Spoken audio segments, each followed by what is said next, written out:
All right, 21 days of horror. This is day, I don't even know. I'm not even going to try it. I'm just going to throw it up there. Watch it, don't watch it. So we're going back to the year 1990, I believe, with our first and only Clive Barker movie, 31 Days of Horror, 31 Days of Halloween 2015. This film is called NIGHTBREED. Now, NIGHTBREED is a very, very weird film. When it first came out, nobody cared. I mean, it's just really a special effects showcase and really not a whole lot else, which I know what you're thinking. I mean, that could be a good thing, could be a bad thing. At the end of the day, I just think it's just kind of average. It's got some good, got some bad, but at the end of the day, it's just kind of a fairly forgettable little movie. Basic plot line. It's sort of a weird merger because you got Clive Barker, who's one of the heavies of UK horror. And the film actually stars David Cronenberg in one of his rare acting roles. He plays like this weird psychosexual psychiatrist killer who wears a burlap sack and kills people. So it's not far removed from reality, which I assume is what David Cronenberg does in his spare time anyway. And basically the film is about this one guy who's your basic, I don't know, he's like a neo-greaser up in Canada. And he starts having these dreams about going to like this weird cemetery out in Alberta. And, it's actually like an underground labyrinth for monsters. And he wants to be a monster, so it's kind of like Where the Wild Things Are, except with a whole lot more like weird S&M imagery going on. And eventually, he ends up getting killed, and he's resurrected, of course, in the cemetery. And the cemetery is just like the monster goulash jamboree of the 1990s. I mean, it's like Basket Case 2, where you just have like all these just weirdo prosthetic, special effects, Greg Nicotero looking monsters. I mean, there's a dude with like a moon head. There's a guy who like has his face cut off. He's like a hedgehog chick. I mean, there's just all sorts of really out there stuff.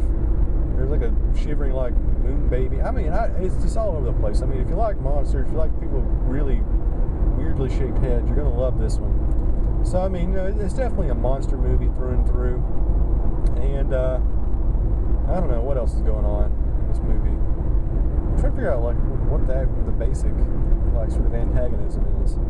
Oh yeah. So anyway, the guys, they're all demons. They live in the cemetery. I mean, they're kind of enjoying life. They have to hide out because the sun kills them. And eventually, what happens is the psychiatrist, played by David Cronenberg, once again I have to state that, he decides to convince all the town folks to invade the cemetery for some reason. Like there's some statue there that he wants to resurrect or give him superpowers or something. So ultimately the film ends with all the town folks putting down their Molsons and turning off the Edmonton Oilers game and grabbing their rifles and putting on their flannel and going out and having a good old-fashioned monster slaying. And of course the final sequence is everybody going underground and all the normal people fighting the monsters, and it's pretty much what you expect. I don't know. I mean, I'm pretty disappointed by the movie. I mean, the special effects are great. And, it's cool to see David Cronenberg do stuff. But overall, I don't know. I just didn't get into the general vibe of this one.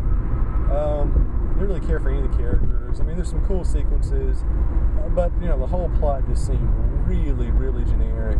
How many movies can you do where you have the troubled protagonist, trying to come to grips with being abnormal, and you got all this supernatural deity stuff going on with David Cronenberg, which just seems completely forced and predictable.